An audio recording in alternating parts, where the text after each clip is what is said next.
Halo semuanya, welcome back to Pak Coy Podcast Kika Cuda. Dan hari ini kita bersama dengan Gadi. Kita akan ngobrol-ngobrol ya. Nah hari ini narasumber kita yaitu Kak Pepi. Selamat datang Kak Pepi. Apa kabarnya? Lama tidak berjumpa. Leo. Kabar baik. Seperti yang terlihat. Ya, seperti yang terlihat. Yang terlihat seperti apa nih? Iya. Nah, seperti yang kita tahu ya, kalau kita udah ngomongin ngobrol sama teman-teman Gadi, berarti kita ngomongin soal isu-isu sosial gitu ya. Dan kali ini kita mau ngomongin soal kekerasan yang terjadi di dalam gereja dan bagaimana gereja juga gimana sih cara menanganinya gitu. Karena ternyata ada gereja-gereja yang mungkin belum tidak siap gitu, nggak punya sistemnya, SOP-nya bagaimana gitu, sampai akhirnya jadi melakukan kesalahan ketika menanganinya. Malah buat trauma yang lebih dalam lagi ya untuk korbannya seperti itu.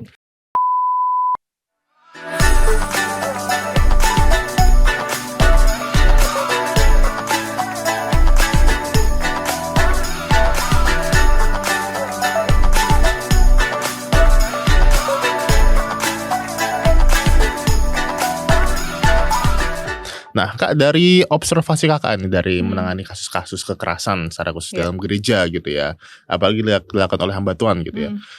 Seberapa siap Kak kira-kira gereja di Indonesia nih rata-rata? Kalau dibilang ukuran Indonesia sih saya Di Solo ya. Mungkin Solo ngambilnya dulu ya. Solo aja ya, karena Solo Solo Raya lah ya. Ya, Solo Raya. Pokoknya Jawa Tengah lah, lumayan. Lumayan pengalaman ada di Jawa Tengah ini ya. Kalau dibilang seberapa siap gereja di Indonesia, di Solo dan sekitarnya ini menghadapi kasus kekerasan, khususnya kekerasan seksual ya. Saya rasa sih kalau dipersenin tuh cuman mungkin mendekati angka 15%. Ini 15% kesiapannya atau 15% dari total gereja? Dari total gereja yang ada Oh, sepertinya gitu ya. Siap. Kalau dibilang menghadapi kasusnya ya, kalau dibilang ada berapa banyak kasus kekerasan pasti banyak, tapi untuk kesiapan menghadapi kasus itu sangat-sangat minim. Sangat-sangat minim. Oke, tapi mungkin Kakak bisa ini ya, maksudnya Kakak melihat itu dari mana? Apakah dari sharing-sharing mereka, cerita-cerita mereka, atau kasus-kasus yang dihadapi dan ternyata gerejanya itu, wah ini gak siap gitu, gimana? Ada 3 kasus di 8 tahun terakhir ya, 3 kasus yang melibatkan gereja-gereja yang sebenarnya cukup besar di wilayah Jawa Tengah. Ada yang di Solo, ada yang di DIY Yogyakarta, ada yang di Semarang, dan cara mereka meresponi kasus-kasus kekerasan itu sangat-sangat terlihat bahwa ketidaksiapan dari hamba-hamba Tuhannya, baik itu ketika korbannya jemaat, pelaku bukan hamba Tuhan ya, tapi korbannya adalah jemaat gereja, lalu kemudian pelakunya adalah hamba Tuhan sendiri. Ada semacam kayak, bukan semacam kayak ya, tapi lebih ke arah kita nggak tahu nih caranya gitu ya. Yang paling dekat lah contohnya sekitar 2-3 tahun yang lalu kita mendampingi kasus tuh sudah jelas-jelas bahwa ada alat buktinya, ada bukti rekaman. Jadi posisinya nih anak perempuan ini adalah anak yang diadopsi oleh pihak gereja, dan kebetulan yang mengadopsi dia adalah hamba Tuhan. Menawarkan secara langsung, oke, saya akan mengadopsi anak ini karena anak ini statusnya dari kecilnya dia lahir itu dia nggak tahu orang tuanya, dia cuma dirawat oleh seorang tukang beca, yang kemudian tukang beca itu bawa anak ini kembali ke rumahnya, tapi diusir sama istri. Dia bilang, nggak mungkin itu anak kamu nemu di jalan gitu ya, karena anak itu benar-benar ditemukan di atas sadel becanya dia gitu ya, dan itu yang membuat yang membuat anak ini akhirnya dioper dari satu keluarga ke keluarga yang lain sampai akhirnya dia dirawat oleh sebuah panti asuhan di daerah Karanganyar, Karangpandan kalau nggak salah. Dan setelah itu gurunya tidak timbul persoalannya setelah dia akan meneruskan ke tingkat jenjang selanjutnya karena butuh akte kelahiran ya. Nah disitulah titik awal anak ini mulai diadopsi atas keputusan gereja sebenarnya. Tapi pada akhirnya ya anak itu menjadi korban kasus kekerasan yang tidak pernah selesai karena dianggap bahwa dia yang menggoda. Padahal kalau dipikir-pikir anak usia waktu itu kelas 6 berarti sekitar 11-12 tahun ya.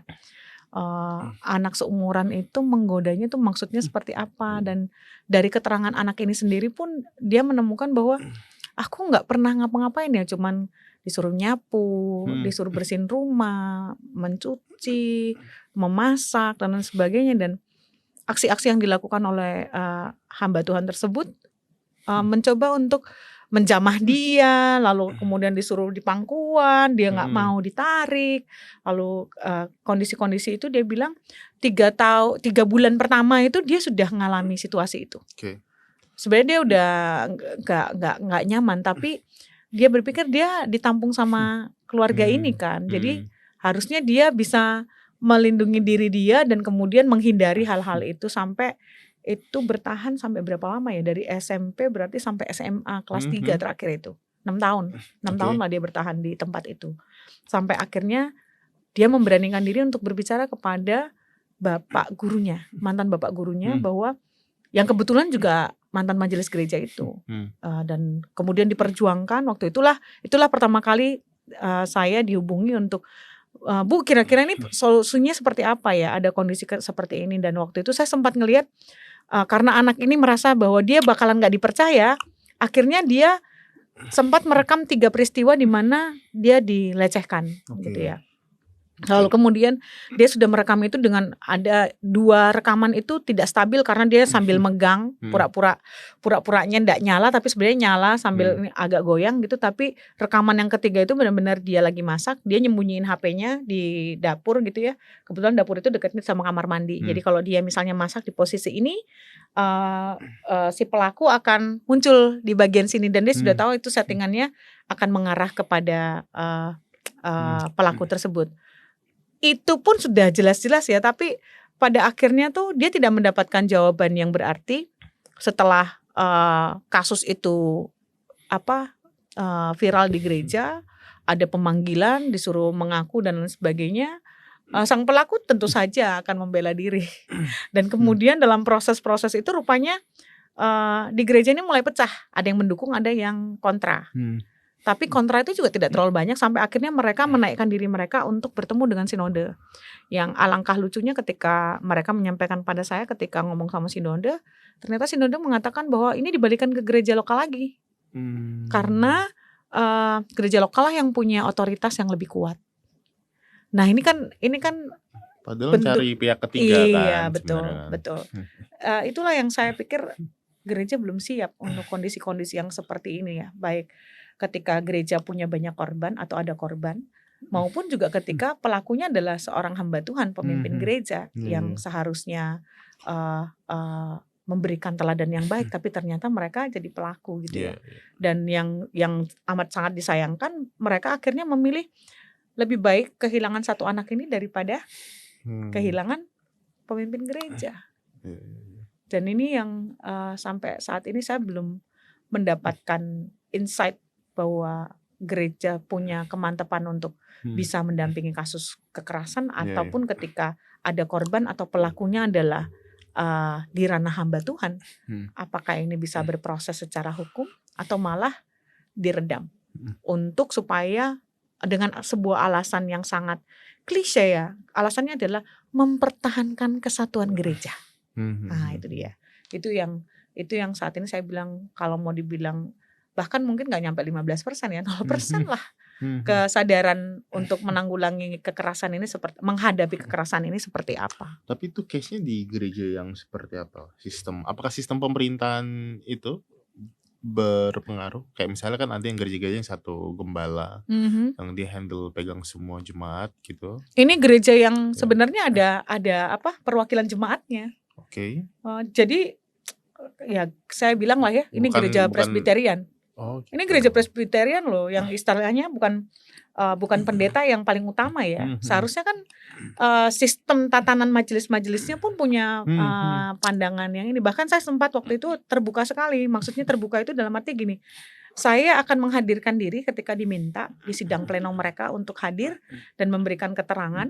Apakah ini terbukti dengan sah atau bukan terbukti dengan sah, tapi lebih ke arah apa sih isu dalam perlindungan anak atau kekerasan yang terjadi pada anak secara seksual, fisik dan lain sebagainya. Saya sudah menyediakan diri untuk hadir, tapi pada waktu itu di ranah pemimpin gerejanya sendiri mengatakan nanti ya Bu kita hubungin lagi gitu ya. Tapi sampai hari ini hal itu tidak ada dan korban semakin hari semakin merasa aku udah lelah untuk berjuang Bu, karena rupanya orang-orang yang ada di dekatku pun sekarang malah juga ikut menjerumuskan saya dan malah mereka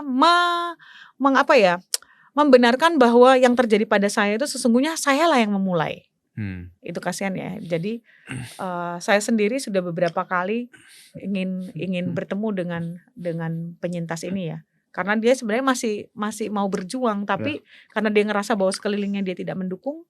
Nah ini yang cukup sulit untuk meraih mereka gitu. Nah itu sih kesulitannya ya ketika melihat bahwa kalau dibilang gereja siap, seharusnya kan gereja siap yang menghadapi situasi-situasi yang terjadi seperti ini dengan cara apa ya? Paling tidak terbuka dulu untuk melihat bagaimana kita punya sudut pandang korban, bagaimana kita punya sudut pandang menaruh kebenaran itu di atas segala-galanya gitu. Seperti itu. Ya berarti sebenarnya mereka orang-orang dalam ini empatinya kurang ini ya. Iya. Awalnya sih kelihatan empati ya. Cuman mungkin empati itu merosot berkurang itu ketika mulai meragukan apakah sistem akan menolong atau membantu mereka. Padahal kan sebenarnya urusan yang seperti ini bukan hanya tentang sistem ya, tapi tentang hati nurani yang rindu untuk menegakkan kebenaran dan ketambahan sebenarnya harusnya terbuka dengan sistem hukumnya kita juga. Jadi sekalipun gereja punya sistem yang dipunyai misalnya disusun secara sinodal, ada tagar talak gitu ya, tata gereja dan tata laksana. Tapi kan juga ada di luar gereja itu kan juga ada hukum yang lebih besar ya, hukum negara kita yang seperti apa. Nah, seharusnya sih menurut saya gereja itu harus terbuka untuk melihat bahwa oh iya ya rupanya ada hal-hal yang seperti ini tuh dilindungi oleh hukum negara. Dan seharusnya gereja punya kerinduan untuk menegakkan kebenaran jauh lebih besar ya. Dan seharusnya lebih bisa karena kan ibaratnya kan otoritas lokal ya. Otoritas lokal kan jauh akan lebih bisa menghandle hal ini dengan lebih baik ketimbang yang secara umum atau nasional seperti apa. Tapi saya rasa mungkin karena adanya ketidakterbukaan gereja untuk hal-hal ini. Udahlah gereja kan urusannya rohani ya. Khotbah di mimbar, konseling, udah selesai gitu aja. Tapi ketika kasus-kasus ini mulai merebak, tidak ada penanganan secara khusus. Padahal memperjuangkan hak-hak mereka para korban ini penting untuk kemudian kita bantu dia untuk pulih dan menjadi lebih baik ya. Kayak gitu. Nah kalau dari situ Kak, apa saja sih sebenarnya kesalahan gereja kok mereka dalam menghadapi kasus kekerasan ini? Kesalahan gereja tuh menutup mata sih.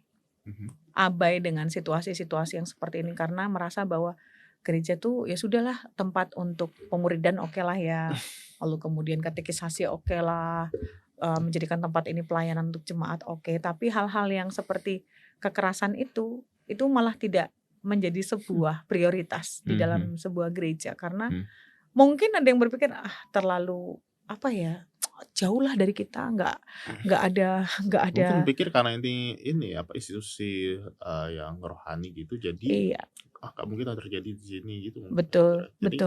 Sistemnya gak dipersiapkan. Betul, gitu ya. betul. Apakah kita harus nungguin jatuh korban yang sekian dulu baru kita mau buat sistem ataukah kita lebih ke arah, kalau saya sih ya, saya lebih tertarik ke arah preventif daripada ke arah kuratif yang memang harus diakui dalam pendampingan kasus kekerasan seksual itu tidak akan mudah, itu butuh waktu yang cukup panjang karena kita lihat lagi tergantung kondisinya korban, lalu support system yang ada di dalam keluarganya atau dia sendiri bahkan dari pihak gereja itu seperti apa, itu perlu kerjasama yang dikolaborasikan satu dengan yang lain. Nah ini nih yang masih jadi PR besar ya, yang saya pikir nih kalau kita tertutup terus, kita tidak berusaha membuka kacamata sosial kita untuk melihat lebih dalam. Pada akhirnya kita akan kehilangan banyak kesempatan untuk membangun pribadi-pribadi jemaat kita untuk bisa menjadi orang-orang yang lebih bertanggung jawab, lalu punya empati yang memang bisa mensupport seseorang itu untuk bangkit lagi dan bisa pulih dari kondisi-kondisi traumanya mereka ya. Iya. Kalau dari sisi ini Kak, kayak yang lebih detail-detailnya dalam penanganannya itulah. Oke. Apakah mungkin kayak ini ya, malah mempertemukan korban dengan pelaku kayak gitu itu? Iya, malah ada yang seperti itu. Bener. Bahkan ada penanganan kita yang di sebuah gereja tuh, gerejanya cukup besar juga, presbyterian juga. malah pelaku yang dibela. Jadi pelakunya nih, oke nanti pelakunya kita akan ngobrol dulu, cari waktu ketemu dengan orang tuanya, karena anak ini kan dulu dititipkan ke kita. Dia masih sebut anak ya, padahal pelaku ini sudah usia 21 tahun. Tapi yang dilecehin itu sekitar, yang mengaku itu ada 5 orang, yang dilecehin itu umur-umurnya juga umur-umur yang sudah 20 tahun ke atas gitu ya. Dan kebetulan dia adalah ketua pemuda kalau nggak salah waktu itu, ketua pemuda. Lalu kemudian malah dengan pemimpin gereja bilang, kita akan ngobrol dulu nih sama orang tuanya, kita harus kembalikan pelaku ini ke orang tuanya. Padahal sudah jelas-jelas ya, kalau mau dilindungi itu kalau usia anak. Pelaku anak ya memang punya sistem peradilan Indonesia itu punya gitu ya. Tapi dia ini bukan anak lagi karena sudah umur 21 tahun. It means dia harus mempertanggungjawabkan apa yang dia lakukan kepada korban-korban yang berjatuhan gitu ya. Tapi yang terjadi adalah pihak pemimpin gereja sendiri merasa bahwa justru pelakunya ini yang harus amat disayangkan karena ini ketua pemuda, lalu kemudian dititipin orang tuanya baik-baik gitu ya. Tapi kan itu seharusnya itu tidak membuat apa yang dia lakukan itu jadi sesuatu yang membenarkan bukan kecerobohan ya, kejahatan yang dia lakukan kepada para korban. Sampai para korban itu bisa-bisanya tuh para korban tuh sampai ngerasa gini, udahlah Bu, kayaknya kami yang salah. Wah itu kok kami yang salah ya? Itu kok bisa kami yang salah ya? Dan itu yang menjadi gangguan pada kami sebagai pendamping itu. Kok mereka merasa bersalah ya? Sementara pelaku merasa di atas angin karena dia dapat support dari pemimpin gereja untuk hal itu karena dia punya ibaratnya dia punya jabatan gereja ya sebagai ketua pemuda. Nah kayak gitu. Ini kan sesuatu yang timpang ya. Ini itu kejadiannya di mana? Di Jawa Tengah atau di? Jawa Tengah? Oh, saya kira di Sulawesi. Oh, Sulawesi mungkin saya nggak bilang deh ya. Entah itu lebih parah atau kayak gimana saya nggak tahu tapi. Saya setahu kayak Sulawesi Utara ya, secara khusus ya, yang Manado, sekitarnya kayak kalau orang punya jabatan tuh kayak iya. dia itu bahkan kantor tuh bakal kasih izin dia kalau dapat surat dari gereja gitu kan. Betul, iya. Kalau di Jawa kok sampai segitunya juga. Ya. Padahal cuma ketua pemuda, menurutku cuma ketua pemuda terus kenapa gitu. Iya makanya itu kan kita juga bilang itu berpengaruh banget entah sih ya, kita juga nggak tahu ya apa relasi di balik itu kok sehingga dia dapatkan kayak perlindungan yang begitu luar biasa. Bahkan pemimpin gereja ini merasa yang kesaksian para penyintas itu kayak diada-adakan gitu loh. Padahal ada 5 ya. Ada 5. Wah, itu 5 tuh baru 5. Harusnya memenuhi syarat gak sih Kak? Itu 5 orang loh. Gak usah 5, satu aja dia melakukan kan? Dan yang kadang-kadang tuh kita tuh orang-orang nih ya berpikir bahwa kalau nggak ada bukti-bukti lain kita akan oke, tapi kesaksian dari korban itu penting. Seperti undang-undang TPPKS ya 2022 yang lalu yang sudah ditetapkan itu kesaksian itu utama.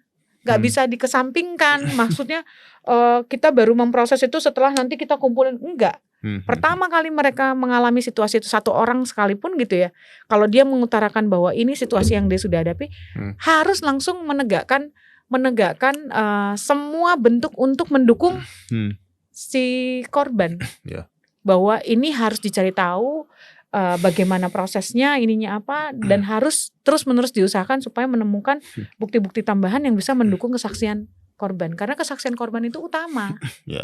Jadi jangan berpikir, oh aduh harus kayak gini. Kalau dia memang korban, kita harus support dia untuk bisa ngomong dulu nih. Ngomong, lalu sampaikan apa yang kamu alami. Tentu saja dengan kondisi bahwa dia percaya dengan kita ya. Kalau kondisi dia nggak percaya, itu yang agak-agak gimana. Waktu kami mempertemukan 5 korban itu, mereka tuh sebenarnya korban itu nggak percaya diri mereka gitu loh. Waktu itu saya ngelihat pengalaman itu, saya ngelihat mereka ini saling ngelirik-lirikan, lalu kemudian ada yang mulai bilang, mungkin saya yang salah, Bu. Mungkin saya nggak digituin tapi saya yang merasa. Padahal itu dari ceritanya mereka, kami tidak menghakimi mereka bahwa ini sesuatu yang kamu buat-buat dan lain. Pinternya pelaku nih ya. Situasi-situasi yang dia pakai itu adalah situasi-situasi di mana mereka sedang ada dalam tidur bersama. Saya nonton film bareng gitu ya, nonton film bareng, dilalanya itu nontonnya film-film itu loh, film thriller gitu yang serem-serem, Iya. horor-horor gitu ya. Dan dia nontonnya berseri-seri. Nah, akhirnya wah nggak bisa pulang karena kemalaman. Udah nginep aja di sini. Itu tidur bareng-bareng. Jadi dia ngelecehin korban-korbannya itu tidak dalam sebuah situasi yang dibawa sendiri. Ada sih yang sendiri di momen-momen tertentu ada, tapi dia ngelecehin korban-korbannya itu pada saat kondisi lagi tidur bareng-bareng nih. It means apa? Dia mau mengarahkan alibinya dia. Kan kita lagi rame-rame nih. Gak mungkin dong aku ngelakuin itu pada saat kita rame-rame. Padahal kan yang dilecehkan tuh apa dulu? Cara dilecehkan. Jadi yang mungkin perasaan saya, Bu. Mungkin perasaan saya yang ngerasa dia cuman ngeraba-ngeraba. Loh, ngeraba itu dilecehin. Jangan salah, kita pernah bicarain ya bahwa pelecehan itu juga bisa secara online. Jadi tanpa perlu menyentuh sudah termasuk di bagian pelecehan bisa. Apalagi kamu udah disentuh, dipegangin, dipeluk, diciumin kayak gitu dan kamu nggak mau, ya otomatis itu ya sudah termasuk dalam ranah pelecehan dong. Kamu tidak menginginkan hal itu, terus kenapa kamu tiba-tiba bilang jangan-jangan aku yang memang yang mau kayak gitu ya. Nah ini yang saya bilang kontrol kesadarannya mereka tuh kayaknya pada masa-masa itu tuh turun, lalu kemudian ada tekanan ya dari persekutuan, dari teman-teman sekelilingnya. Masa sih dia kan ketua pemuda, nggak mungkin lah orangnya baik bersikap kayak gini. Masa kayaknya kamu aja deh yang ngerasa kayak gitu. Nah sehingga para korban ini ngerasa mulai ragu, bener nggak sih saya digituin ya, itu salah nggak sih, ini kayak gini nih kayak gini. Nah itu yang ketika kita kami mendampingi itu ada perasaan, aduh kok mereka masih berpikir seperti itu ya. Nah itu kan minimnya edukasi ya, edukasi tentang kita saja sekarang tuh udah ngajarin anak-anak sentuhan aman, sentuhan tidak aman itu seperti apa. Nah ini malah orang-orang setingkat dewasa mahasiswa tuh malah nggak tahu ada yang kayak begitu ya. Nah harapannya kita sih gereja sudah semakin terbuka untuk melihat bahwa tindakan preventif untuk mengajarkan kepada anak-anak tentang sentuhan aman tidak aman itu sudah harus berlangsung supaya ketika terjadi hal-hal yang seperti itu si korban itu tidak langsung merasa bahwa aku mungkin yang mancing, aku mungkin yang salah dan lain sebagainya, hanya karena orang-orang mulai banyak ngomong nggak mungkin lah dia ketua pemuda, dia orang berpengaruh, sikapnya aja bagus kok. Jangan-jangan yang para korban ini yang ngarang-ngarang cerita supaya mereka dapat simpati, lalu kemudian bisa dibela dan halo, itu nggak mudah loh. Para korban kasus kekerasan seksual itu tidak mudah untuk mengakui sesuatu yang terjadi pada diri mereka. Bahkan mereka selalu merasa bahwa aku kok nggak bisa bela diri ya, aku kok bisa diem aja ya. Itu salah satu 2 orang itu yang bilang gini, aku kok bisa diem ya, padahal aku tahu kalau aku berbalik ke dia dan aku hajar dia mungkin tidak akan meneruskan itu. Tapi kok aku bisa freeze. Nah itu kan tidak bisa, untuk di momen itu kita nggak bisa bilang ya kamu bisa balas, kamu bisa gini, tapi kenapa kamu nggak lakukan? Who knows? Kondisi setiap orang itu kan berbeda, apalagi ini dalam kondisi dia tidur ya. Cuman dia ngerasa dia digerayangi, lalu kemudian kok dia dicium-ciumin, kok dia dipeluk-pelukin gitu. Cuman dia ngerasa aku kok nggak bisa balik terus melakukan tindakan pembelaan diri kayak gitu. Nah kemudian dia akhirnya menetralisir, oh ya, there's nothing happen to me. Padahal tindakan itu sudah masuk di ranah pelecehan. Tapi itu kayak ini ya, yang orang-orang yang posisinya tidak bisa membela atau balik melakukan itu, aku ngelihat kayak sistem itu malah kayak bentuk sistem pertahanan tuh bukan sih? Karena gini sih, mungkin aku pernah lihat ini loh kayak rusa gitu loh. Iya. Rusa itu kan ketika ada kondisi di mana mereka itu ketika tiba-tiba ada predator itu, dia langsung freeze, nge-freeze langsung jatuh gitu loh. Dengan aku nggak tahu tujuannya apa, tapi ada kondisi-kondisi yang memang, dan itu nggak ada kaitannya dengan tingkat pendidikan gitu loh. Betul. Karena ada di sebuah podcast itu orang ini kan dilecehkan, cuma dibilang lu kamu kuliah, kok nggak ini, kok nggak itu gitu lah posisinya. Nggak paham gitu loh bahwa itu bukan bicara soal tingkat IQ atau tingkat apa gitu. Nah itu ada istilahnya sebenarnya yang rusa itu. Waktu Hmm. dia ditangkap sama predator, dia tahu dia udah nggak bakal bisa melarikan diri tuh. Si rusa ini kan akan otaknya akan memerintahkan tubuhnya tuh untuk freeze. Rupanya itu keterangan dari seorang teman psikolog tuh, dia bilang supaya dia tidak merasakan kesakitan. Jadi dia udah pasrah karena kapan dia berontak dan lain sebagainya, dia akan merasakan kesakitan yang sangat panjang. Tapi ketika dia freeze begitu aja, itu akan membuat semua sistem kesakitannya itu dia nggak rasain begitu menyiksa dia gitu loh. Nah itu pun berlaku pada manusia ketika dia merasa terancam tuh, ada yang diem tuh karena memerintahkan dirinya untuk diam dan tidak melakukan apa-apa itu supaya dia tidak merasakan kesakitan yang akan terjadi pada dirinya. Padahal sebenarnya bisa nggak sih kalau dia sudah sadar gitu ya dari kondisi itu, dia akan merasa ada dalam penyesalan yang begitu dalam gitu loh. Aduh kok tadi kok nggak aku lawan ya, kok tadi kan nggak bisa. Kalau otak udah merintahkan hal yang seperti itu tuh, ada istilahnya saya tapi lupa ya apa istilahnya itu ya, yang membuat kita itu bisa, para korban tuh bisa kayak freeze dan nggak bisa bales apa yang dilakukan. Iya. Itu harus dipahami juga supaya, maksudnya kadang lawan dari korban ini bukan cuman pelakunya, lingkungannya juga. Betul, gitu loh. Aneh betul. kan? Betul. Dengan mereka pikir harusnya dilawan gitu, padahal nggak semudah itu gitu Iya. kan. Kacau Iya, juga memang orang. dukungan lingkungan itu penting sih ya, karena kalau korban sudah dalam kondisi itu, pernah nih yang satu kasus tuh korban tuh, saya sudah wanti-wanti kepada korban, jangan datang ke orang yang tidak tepat, karena nanti itu akan menimbulkan trauma kesekian kali lagi dalam dirimu. Dan benar, tapi dia berusaha supaya, karena kebetulan si pelaku ini dilindungi gereja, sehingga dia mau menjelaskan kepada gembala gereja bahwa orang ini tuh jangan kamu lindungin, karena orang ini tuh yang melakukan tindakan kekerasan seksual itu pada saya. Tapi yang dia dapatkan adalah pasangan hamba Tuhan ini ngomong ke korban ini, mengatakan kamu jangan menyimpan kepahitan, lepaskan pengampunan, izinkan Tuhan yang melawat hatimu, memberikan kamu kekuatan. Waduh, dia merasa hancur seketika itu juga, dan dia bilang, Bu, saya diginiin loh Bu sama pasangan hamba Tuhan ini, bahwa saya harus mengampuni, melepaskan masa lalu dan lain sebagainya. Saya bilang, tuh kan, saya kan udah bilang jangan ketemu sama orang yang tidak support gitu loh. Kalau kamu ketemu sama orang yang tidak support, itu kan melemahkan dan akan menambah stres ya, traumanya makin nambah lagi, karena di kondisi-kondisi itu dia tidak sanggup untuk membela dirinya, butuh bantuan untuk dibela, tapi ternyata yang diharapkan membela tidak melakukan apa yang seharusnya dilakukan. Nah itu kan menyakitkan ya, dan itu menimbulkan trauma lagi pada si korban, trauma yang lain ya, dalam bentuk yang berbeda. Seperti itu. Tapi itu juga salah satu alasan kenapa korban ini justru takut melapor ke gereja juga. Iya, itu salah satunya, karena gereja nggak terbuka tadi, masih tertutup dengan sistem yang ada. Ya sudah, kita kan bergeraknya di bidang rohani aja, nggak usah yang lain-lain gitu ya.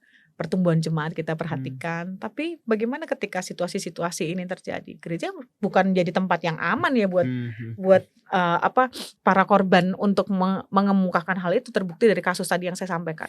Mereka malah akhirnya para korban itu akhirnya memilih untuk tidak aktif lagi dalam pelayanan, menarik diri dari gereja. Dan kita nggak tahu arahnya mau kemana. Nah, sebagai gereja kita harus bersikap nih mulai sekarang nih, mempersiapkan diri kalau satu waktu terjadi situasi-situasi seperti itu, apa yang harus kita lakukan. Kan seharusnya sudah ada sudah harus ada kesiapan ya, karena semakin kesini yang namanya kekerasan itu kan terus-menerus berlangsung sepanjang waktu, sepanjang hari. Hanya saja gereja tidak akan mengetahui hal itu kalau tidak ada laporan, tidak ada informasi yang diterima. Tapi ya setelah laporan dan informasi diterima misalnya, apakah gereja sudah mulai mempersiapkan orang-orang yang bisa menolong mendampingi, ataukah harus langsung dihandle oleh pendeta utama, pendeta besar dan lain sebagainya. Nah itu Hmm. seperti apa kan sudah mulai harus dipikirkan dan mulai ditata dengan baik sehingga ketika terjadi kasus-kasus seperti ini tidak lempar-lemparan Iya. ataupun juga menutup mata. Justru lebih banyak ke arah ayo kita terbuka ada situasi seperti ini sehingga para korban ini punya ruang yang bisa mempercayai bahwa ya gereja itu sebagai organisasi yang organik yang tumbuh akan menolong kita untuk mengalami perubahan-perubahan hidup yang bisa mengarah kepada hal yang lebih baik, bukannya membuat mereka lebih meringkuk dalam kelemahan dan juga situasi yang mereka hadapi ya, kekerasan yang mereka hadapi seperti itu. Oke Kak, jadi sebenarnya idealnya itu bagaimana gereja dalam meresponi dan juga mendampingi gitu Iya. kasus-kasus yang seperti ini? Idealnya menurut saya adalah gereja sudah harus menentukan sikap secara terbuka untuk menolong para korban, lalu kemudian menanganinya harus dengan penanganan yang holistik dalam arti menyentuh psikososialnya, menyentuh spiritualitasnya, menyentuh medisnya ketika itu dibutuhkan, menyentuh sisi-sisi hukum yang mungkin gereja tidak akan menyelesaikannya secara hukum, tapi gereja punya relasi dengan jejaring kota kah, atau secara umum di nasional kah, atau gereja sendiri punya jemaat-jemaat yang bergerak di bidang hukum atau bergerak di bidang psikologi, itu akan menolong proses pemulihan ini bisa berlangsung ya. Jadi sebenarnya potensi gereja untuk terbuka dalam hal ini tuh besar banget. Karena itu cara gereja untuk merespon kasus-kasus kekerasan ini tidak perlu juga langsung, kayaknya harus ke pendeta. Kita serahkan aja ke jemaat yang punya kompetensi untuk bisa mendampingi kasus misalnya. Kalau memang orang-orang dalam gereja ada seperti itu, ya ayo itu diberdayakan, dibuatkan sebuah wadah untuk kemudian akan dibina lalu kemudian diperlengkapi. Kalaupun nggak punya, kita bisa manggil orang-orang misalnya seperti Gerakan Anak Damai untuk memberikan ceramah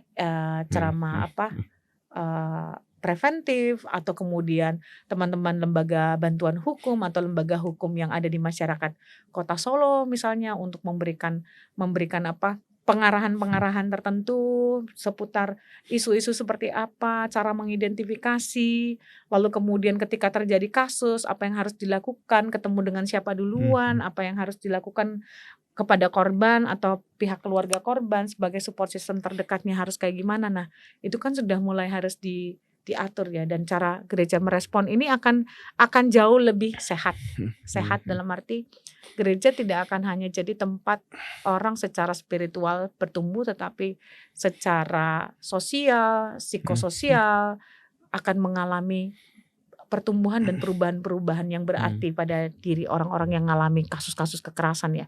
Berarti itu kan nggak cuma tentang kekerasan seksual aja ya, tapi kekerasan yang berlaku ada dalam gereja dan gereja bisa menghandle. Nah itu bagaimana kita sekarang ini meresponnya, menggerakkannya para pemimpin nih untuk punya kesadaran.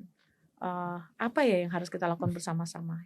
Kita harus duduk nih dan membicarakan hal ini dengan bijak supaya ada penyelesaian. Jangan sampai ini dibuat terkatung-katung lalu kemudian jadi bola es yang begitu besar sehingga pada akhirnya itu berbalik kepada gereja sendiri dan akan berbenturan dan memecahkan. Justru itu yang saya pikir ya, itu akan berpotensi memecah gereja ketika kita tidak punya langkah-langkah yang positif untuk merespon setiap kejadian atau peristiwa kasus yang terjadi di luar di luar pikiran kita. Oh ternyata kita juga mengalami situasi-situasi yang kayak gini dalam gereja ya.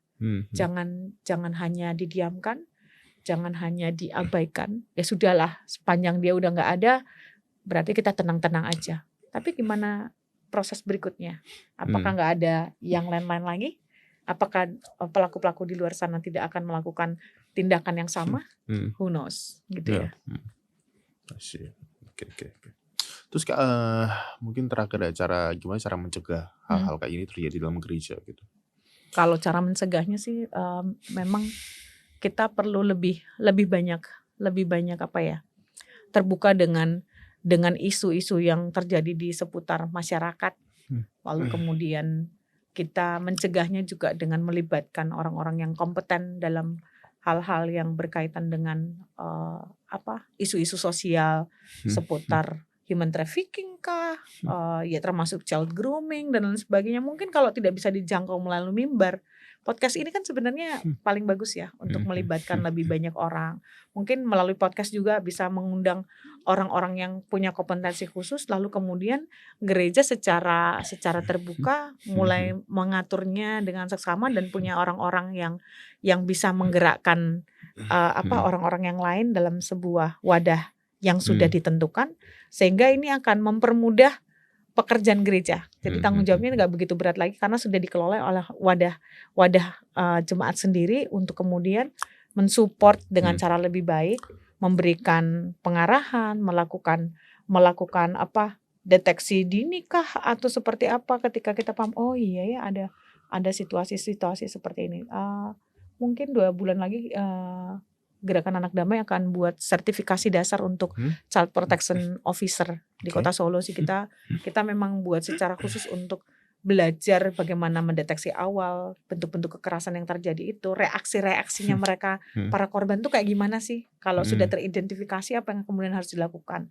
Nah juga untuk mengenali ketika ada kasus-kasus seperti ini, kalau kasusnya antar anak atau orang dewasa dengan anak atau ini seperti apa, jalur hukumnya seperti apa, penanganan SOP-nya kayak gimana, harus di-refer ke siapa, kita bisa tahu sehingga dalam acara sertifikasi itu bukan lagi orang-orang tertentu aja, jadi akan lebih banyak orang-orang yang paham situasi ini kan akan semakin lebih baik ya. Sekalipun memang itu jumlah yang terbatas, tapi harapannya kita kalau sertifikasi itu ada dan ada yang dikirim misalnya dari pihak gereja atau dari komunitas atau dari sekolah, institusi pendidikan, itu akan mempermudah pekerjaan kita untuk melakukan tindakan pencegahan sejak dini ya, dalam arti kita usahakan sebelum terjadi apa-apa kita sudah melakukan sesuatu gitu, sehingga ketika terjadi masalah atau penanganan kita sudah tahu kita harus ngapain. Jadi tanpa perlu menunggu lebih lama ya, kayak kasus terakhir ini yang Ustadz Sam itu kan sebenarnya kasusnya dari 2017, tapi 2017 ada lagi 2021 yang terakhir ini kan sedang berkembang. Waktu kalau kita lihat di banyak berita sekarang ini yang dikatakan itu sebenarnya sudah ada tindakan ini, jadi diperdamaikan. Nah ini yang harus dicatat ya, buat kasus kekerasan seksual itu tidak boleh diperdamaikan begitu saja. Ada konsekuensi hukum, apalagi kalau itu berkaitan dengan anak usia 18 tahun ke bawah, karena itu berkaitan keseluruhan jati dirinya dia. Kalau dia cuman ya kita sudah baik-baik, keluarga sudah menemukan bahwa itikat pemimpin ini baik untuk anak dan lain sebagainya, ya sudah kita clearkan. Nggak selesai kan? Mana ada selesai kasus seperti itu. Tolong digarisbawahi aja bahwa yang namanya kasus kekerasan seksual tidak bisa selesai dengan hanya berdiversi atau berdamai secara kekeluargaan. Yang namanya kasus kekerasan seksual harus dilaporkan secara hukum, harus ada proses hukum, apalagi itu tentang generasi, itu tentang anak. Jadi ini yang perlu kita clearkan sejak sekarang. Lakukan usaha preventif untuk kasus-kasus seperti ini supaya tidak berkepanjangan. Karena sekali dia pelaku dan dia lolos, dia akan melakukan bagian-bagian berikutnya lagi. Mungkin intensitasnya tidak akan sama, alias yang sekarang ini umurnya 10 tahun, kemudian yang besoknya dia lolos, dia mengarah ke 15 tahun. Nanti dia udah lolos yang 15 tahun, dia akan mengarah ke yang 18 tahun. Dia udah lolos lagi karena ada pertemuan kekeluargaan dan kemudian udahlah kita relakan sama-sama bertobat ya. Nggak bisa. Yang namanya sama-sama bertobat itu nggak dalam konteks itu. Yang pasti setiap kali ada tindakan kekerasan yang terjadi, itu harus segera dilakukan proses pendampingan. Apakah itu pengarahannya harus berhadapan dengan hukum, dampingilah sampai ke arah seperti itu.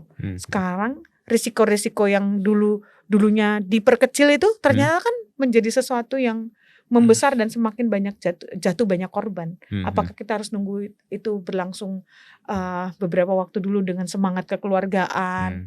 Kalau saya pinjem istilahnya kita yang di Kristen tuh semangat kasih karunia, kasih karunia pengampunan berlaku, sudah kita ampuni saja, Tuhan akan mengubah dia. Kayak kita tahu bahwa kasih karunia akan mengubah seseorang, Tuhan pasti mengampuni, tapi tindakan kekerasan yang dilakukan punya konsekuensi hukum yang harus diproses untuk menegakkan kebenaran dan keadilan bagi korban. Seperti itu. Oke. Nah, mungkin nggak pesan untuk para korban yang sekarang mungkin lagi diem, mungkin ya, karena mungkin mereka takut atau gimana gitu ya. Iya, untuk para korban pesan saya adalah jangan pernah takut untuk memperjuangkan dirimu kapanpun itu waktunya, karena dirimu sangat berharga gitu ya. Tidak ada seorang pun yang berhak mengambil keberhargaan itu hanya karena kamu dianggap lemah, kamu dianggap tidak akan punya kekuatan apapun. Tapi percayalah, semua itu harus dimulai di dalam diri sendiri. Akan ada banyak orang-orang yang mendampingi dan menolong. Kita nggak akan bisa dampingin ketika kalian diam aja. Tapi kita akan berusaha melakukan yang terbaik untuk mendampingi dan menolong teman-teman di luar sana yang punya kesulitan untuk mengatakan aku adalah korban. Sebenarnya ketika kita mengaku bahwa kita adalah korban, justru kekuatan itu muncul untuk bisa pulih dari kondisi yang dihadapi dan kondisi yang terpuruk gitu ya. Kekuatan berbicara, speak up upon myself gitu ya, itu akan menolong seseorang punya pemulihan yang jauh lebih baik. Karena itu akan berproses, didampingi, dan akan menemukan kekuatan. Oh iya, ternyata sampai nanti di titik, oh iya, ternyata aku sekarang bisa ya. Aku bisa menghadapi kehidupanku. Ini salah satu kesaksian korban ya, ketika dia akhirnya memilih berkuliah lagi, sekalipun dia kuliah di universitas terbuka, dia punya pekerjaan yang sekarang ini dia geluti dengan baik dan dia jalankan dengan baik. Itu jadi sesuatu yang membuat kita para pendamping dan orang-orang di sekitarnya, keluarganya pun merasa bahwa dia berhasil keluar dari lumpur pengisap yang membuat dia tersedot dan kehilangan arah. Ketika dia mulai berbicara, menyampaikan saya udah lelah, saya nggak kuat. Justru disitulah letak kekuatan dia untuk bisa menjadi pribadi yang pulih lebih baik. Seperti itu. Oke, siap. Oke Kak, terima kasih sudah jadi narasumber kita ya. Semoga banyak gereja juga yang mendengar podcast ini ya, supaya mulai mempersiapkan sistem di dalamnya supaya siap untuk menghadapi kasus-kasus yang seperti ini. Dan juga terima kasih untuk para penonton yang sudah menonton podcast kita sampai selesai. Dan juga jangan lupa cek juga masih banyak juga podcast lainnya di channel Coy dan Digital Ministry. Dan kita sampai jumpa di podcast selanjutnya. Bye-bye.